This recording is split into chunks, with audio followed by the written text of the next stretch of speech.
श्री गणेशाय नमः। श्री सरस्वत्यै नमः।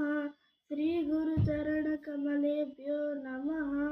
श्रीमद्भागवत महापुराणं दशमस्कन्ध अथैकत्रिंशोऽध्याय। गोप्य ऊचु जयते तेऽधिकं जन्मना व्रज श्रयत इन्दिरा ससदत्रयी दयितदृश्यता दीक्षुतावकास्त्वधृता सवा त्वां विचिन्वते शरदुदासये साधुजातसत् सरसिजोदर श्रीमुषादृशा सुरथनाथ ते शुल्कदासिका वरदरिं नतो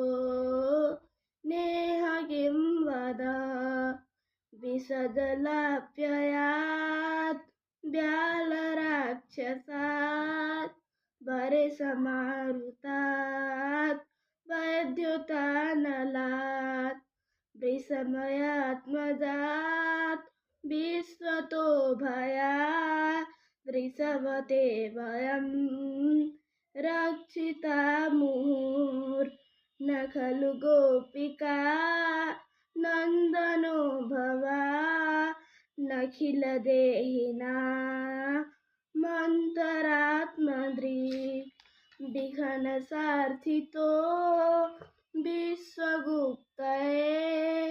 सखौ देवान् सात्वतां कुले विरचिता वयं वृष्णिदुर्यते चरणमीयुषां संसृतेर्भयात् करसरोरुहं कान्तकामदं शिरसि देहिना श्रीकराग्रहं व्रजननार्चितं वीरयोषितां निजजनस्मया ध्वंसनस्मिता भज सखे भवा किं करिष्मनो जलरुहाननं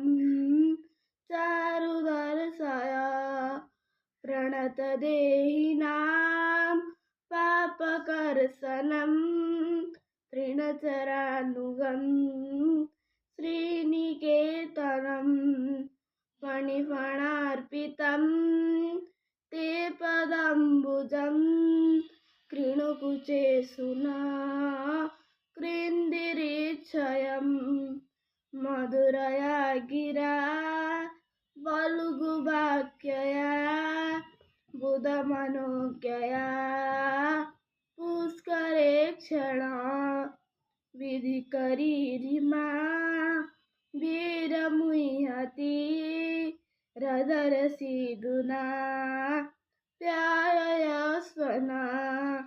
तव कथामृतं तप्तजीवनं कविविरीडितं कल्मषापहं श्रवणमङ्गलं श्रीमदाततं भुवि गृह्णन्ति ते भूरिदा जना प्रहसितं प्रिया प्रेमवीक्षणं विहरणं च ते ध्यानमङ्गलं रहसि संविदो यारिदि स्पृशा कुहकनो मना क्षोभयन्ति चलसि यद्व्रजात् चारयन् पशून् नलिनसुन्दरं नाथ ते पदं शिलतृणाङ्कुरैः सीदतीति न कलिलतां मनः कान्त गच्छति दिनपरीक्षये नीलकुन्तलैर्वनरुहाननं बिभ्रतावृतं घनरजस्वलं दर्शयन् मुहुर्मनसि न स्मरं वीरयच्छसि प्रणतकामदं पद्मजार्चितं धरणिमण्डनं ध्येयमापदि चरणपङ्कजं सन्तमं च ते रवणनस्तने सर्पयादिहन् सुरतवर्धनं सुकनासनं स्वरितवेणुना सुष्ठुचुम्बितम् इतररागविस्मारणं नृणां वितरवीरनस्ते धरामृतम् अटति यद्भवा नन्दिकाननं त्रुटिर्युगायते त्वामपश्यतां कुटिलकुन्तलं श्रीमुखं च ते जड उदीक्ष्यतां पक्ष्मकृदृशां पतिसुतान्वय भातृबान्धवा नतिविलङ्घ्यते त्यच्युता गता